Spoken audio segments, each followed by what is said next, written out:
গ্রাম বাংলার সবুজের সমারোহে ছুটে চলছে ট্রেন। এমন দৃশ্য দেখতে কার না ভালো লাগে, কিন্তু এই রেল লাইনের কালভার্টের নিচের অংশ বন্ধ হয়ে যাওয়ায় প্রায় 150 একর কৃষি জমি ডুবে রয়েছে পানির নিচে।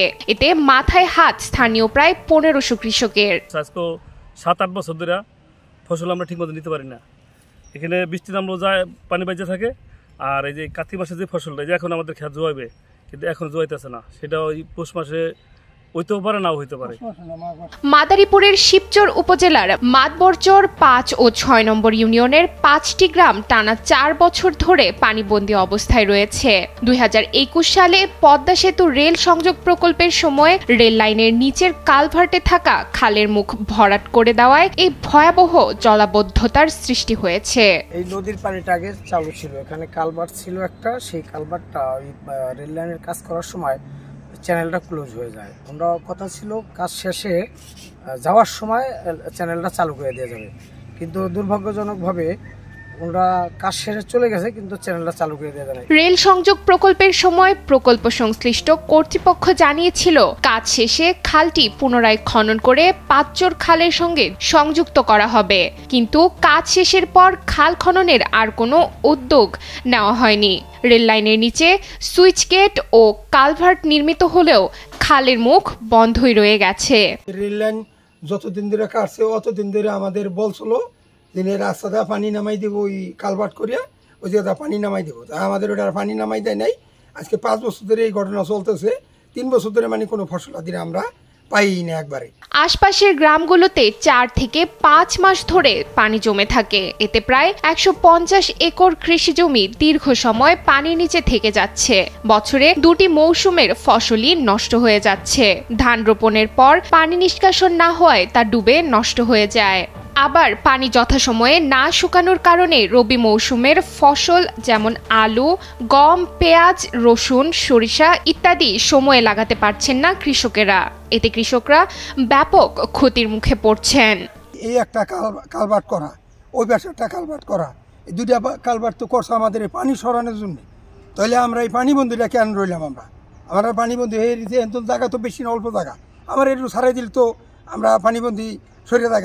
এলাকাবাসীর অভিযোগ, রেল প্রকল্পের সময় কর্মকর্তারা প্রতিশ্রুতি দিয়েছিলেন খালটি পুনরায় খনন করে চ্যানেল সংযোগ করা হবে, কিন্তু কাজ শেষ করে চলে যাওয়ার পর আর কেউ ফিরে তাকায়নি। ফলে 4 বছর ধরে এই এলাকার কৃষি জমি বছরের অধিকাংশ সময় পানির নিচে থাকে।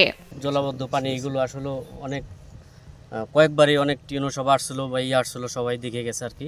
এ বিষয়ে উপজেলা কৃষি কর্মকর্তা বলছেন, এই জলাবদ্ধতার বিষয়ে আগেও অভিযোগ এসেছে। সরজমিনে দেখা গেছে রেল লাইনের পাশের সুইচ গেট ও কালভার্টের সামনের খালটি ভরাট হয়ে যাওয়ায় এই সমস্যা তৈরি হয়েছে, যা সমাধানে রেল লাইন কর্তৃপক্ষ, পানি উন্নয়ন বোর্ড ও এলজিআরডির সমন্বয় প্রয়োজন। অলরেডি সুইচ গেট আছে, কিন্তু সেটা মুক্তি বন্ধ হয়ে গেছে, একটা প্রান্ত সম্পূর্ণ বন্ধ। এটা হচ্ছে রেলের যখন প্রজেক্টটা হয়, রেল লাইন এখান থেকে নেওয়ার ফলে ওই মুখটি বন্ধ হয়ে গেছে।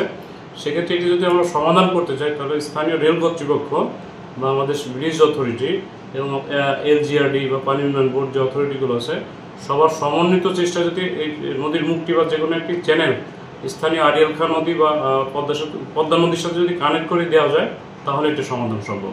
উপজেলা নির্বাহী অফিসার বলছেন, প্রশাসনের দিক থেকে চেষ্টা করা হচ্ছে এই বছরেই প্রকল্প হাতে নেওয়ার, যাতে খাল খনন অথবা পাইপের মাধ্যমে পানি নিষ্কাশনের ব্যবস্থা করা যায়। তবে জায়গাটি রেলওয়ের হওয়ায় বিষয়টি রেলওয়ের ঊর্ধ্বতন কর্মকর্তাদের অবহিত করার চেষ্টা চলছে। তো এই জায়গাটা হচ্ছে রেলের, তো এই ক্ষেত্রে আমি বলেছি আমরা এবারই ইনশাল্লাহ একটা প্রকল্প নিয়ে যেভাবেই হোক এটা পানিটা যেন নিষ্কাশন করা যায় উদ্যোগ নিব। এখন এটা খাল কাটতে গেলে দেখা যাচ্ছে যে রেলওয়ের যদি কোনো বাধা আসে কিনা, এই জন্য রেলওয়ের সাথে যোগাযোগ করে অথবা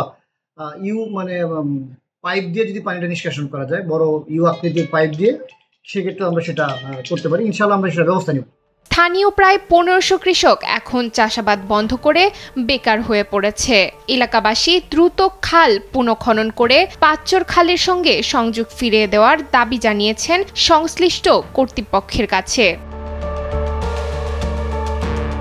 মাদারীপুরের শিবচর থেকে প্রতিনিধির পাঠানো তথ্যচিত্রে ডেস্ক রিপোর্ট, নুসরাত তালবিয়া।